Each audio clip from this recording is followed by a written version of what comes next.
We're talking to former Arizona State wrestler, three-time All-American Anthony Robles, who is spending a day and a half here on UNCP's campus as a counselor at the O.G. Johnson wrestling camps.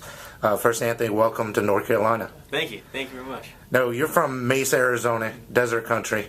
We were talking earlier about your first impressions of North Carolina and UNC Pembroke. What do you think about the area, and what do you think about campus? The campus is beautiful. You know, just kind of walking around, taking a view of everything, and especially where I'm staying at. You know, it's a sweet location. But right. I'm really loving the green. I mean, out in the desert, it's just dirt and cactus, so I don't see many trees, and definitely doesn't rain too much. But I'm having a good time. So, you know, definitely looking forward to hopefully coming back in the future.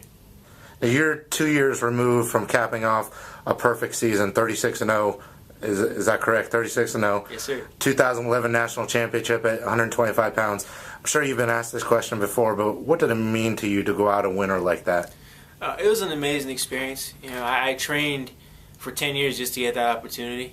I mean, as a wrestler, your dream is to be an NCAA champion. You know, that's the top. So just to finally get that opportunity after years of training, just to get to wrestle for the 7 minutes under those lights, it was an amazing experience in itself. But to walk away at the top, you know, finally getting that national championship, it was a dream come true. And it was really, it made all the work worth it. You know, I would have done it 100 times over just to get that opportunity again. Now, for those who aren't aware, Anthony, you were born without a right leg. You fought through that adversity to win 3 All-American titles at Arizona State and turned in 122 career victories. And I'm going to add something to this, 92 bonus point victories is really impressive. That must take a lot of hard work and willpower on your part to overcome the adversity like that. It did, but really I was blessed with a lot of great people around me who helped me achieve it. My parents, number one, especially my mom. You know, she never raised me in a way to where I saw myself as disabled or handicapped, or she never gave me special treatment. You know, so I just grew up thinking, this is how I was born, and it's just a puzzle I have to solve. You know, just another challenge. So you know, getting into wrestling, I had some great coaches, and they really helped to push me along the way. You know, that there's a quote I love from Napoleon. It says, "Impossible is found only in the dictionary of fools." You know, and that's the way I think. Nothing's impossible. You just got to be willing to work hard enough and sacrifice long enough to achieve your dreams. So that brings me into my next question. You've written a book. I'm sure with a little help on the side, Unstoppable. I mean, just talk about what went into that process, what went into the book, and did you sort of release anything in the book that maybe you hadn't told anybody before? Writing the book was an amazing experience. You know, after I won nationals, some amazing opportunities came up that I was very blessed with. You know, I signed with Nike, signed with Dodge for endorsement deals, the book opportunity. I mean, just the endorsements for the book alone. You know, Condoleezza Rice writing on the front cover, Jay Leno writing the forward.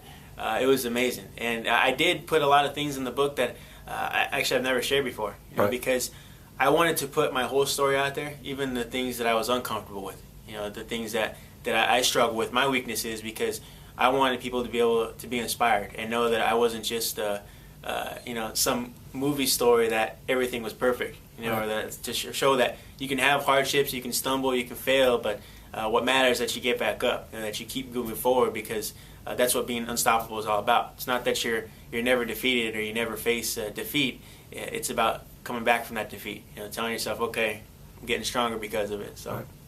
Now, after that national championship match, I remember vividly watching that match on TV. After the clock ran out, you beat Matt McDonough, defending national champion from Iowa, beat him 7-1. Final second step out. I do remember some tears coming out of your eyes. I remember them showing your mother in the stands. Can you remember back that far, sort of what was going through your head and your emotions after that? Oh, absolutely. You know, I mean, starting off that season, I knew that McDonough was the guy I had to beat. You know, the returning national champion. I remember reading an article about him saying how he was looking to repeat. And so what I did was I ripped out that article, just his picture in that article, and I posted it in my locker. You know, because every day I was thinking, I'm training to beat him. You know, and so just to finally get there, I just remember being terrified. You know, my emotions were just through the roof, just thinking, you know, this is it. You know, this is what I trained for.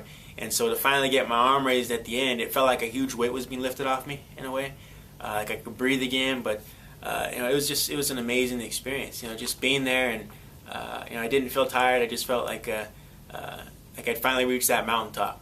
You know, so especially to have my family there, my number one supporters. just to have them there from day one when I actually finished last in my city as a freshman starting off wrestling. Right. To have them there at the very end of my college career as a national champ now, it was a great road, and it was an honor to have them a part of it and have them supporting me along the way. So. Now, after all you've been through at Arizona State, all the adversity you fought through to get to the mecca of college wrestling, you have to be a little famous in Mesa now, aren't you? I mean, and around Arizona State. I mean, talk about the limelight you may have gotten after something like that. It was pretty crazy. A lot of things happened I didn't expect. I know, the night after the wrestling match, my Facebook friend request shot through the roof. I hit the friend request limit. I'm well known around Arizona now, especially Arizona State family. And it's been just crazy how many opportunities have been put in front of me, with the book, and now we're working on a movie deal. Still involved with the Arizona State athletics program, so I've been blessed, and now I'm just I'm trying to make the most of the opportunities, but also just trying to give back, and that's why I love doing camps. I love doing speeches, motivational speeches, just to hopefully be that stepping stone and help the next Anthony Robles story who's coming up. Just help to, in some way, inspire them just to move one more step forward in their lives. So. Now let's move on to your work here now. You briefly touched on the last question. Imagine this isn't your first time working at camp, but what kind of enjoyment do you get from working with kids? I love it. It's a ton of fun. I remember getting into wrestling, just struggling trying to find my style, and then when a move was showed to me that clicked or that I really liked, just getting that sense of excitement go through me. So I love just being able to show these kids some of those moves. My favorite moves that maybe for a couple of them it'll click. You can just see it in their eyes or see it out there when they're wrestling. You see them hit it and how excited they are. And so, I love giving back because wrestling, the sport has given me so much. It's changed my life. It's given me a career now. I want to be able to do whatever I can to help the sport flourish and help the upcoming wrestlers get the opportunities and chances I did. So. Now, what kinds of things do you tell kids just starting out in this sport, or ones that maybe don't have the talent of their teammates? I would say wrestling, everybody has to take their lickings at the beginning. You got to pay the price. But the thing I would say is that you don't have to be naturally talented to be good at the sport. You just have to grind. You just have to be mentally tough and willing to put it all out there on the line every single match, every single minute of that match. And so that's what I share with them. I wasn't naturally talented when I started. I only won 5 times my freshman year. I was last place in my city freshman year. So you couldn't say I was a talented wrestler. Right.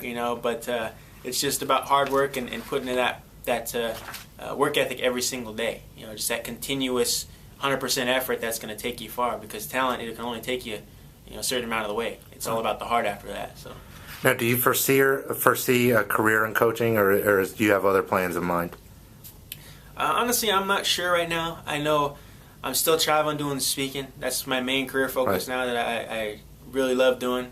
I'm also doing commentating with ESPN, and the movie, the movie deal is really in the works right now. We're writing the script, and so that's going to open a lot of doors for me. So.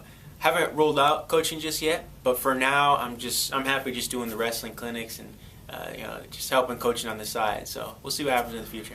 Now, for those that want to follow you, that may want to get a copy of your book, or that may want to just chat with you, is there a way to get a hold of you? Oh, absolutely. My Twitter, it's @arobles125, and my website, it's anthonyrobles.com. So it's got all my contact info on there. It's actually got some of my videos, SB speech on there, and people want to get to know me or just get a hold of me. It's the best way to go. So. Now talk about that. That's something I may have not hit on the questions. Talk about what it was like giving a speech at the ESPYs. That was pretty terrifying. That was I was right at the beginning of my speaking career, and I remember being at the Nokia Theater, and there's over 3,000. I think it was 3,000 of the world's greatest athletes in that arena.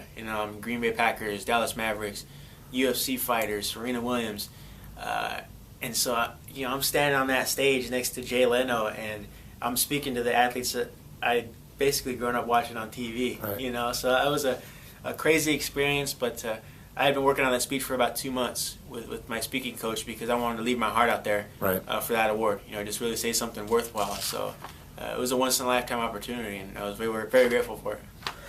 Okay, well, we thank you for joining us, Anthony. We've been talking to former Arizona State wrestler, 2011 National Champion Anthony Robles. Anthony, thanks for joining us. We'll be following your career from here on out. Sounds good. Thank you for having me at the campus. I'm loving it.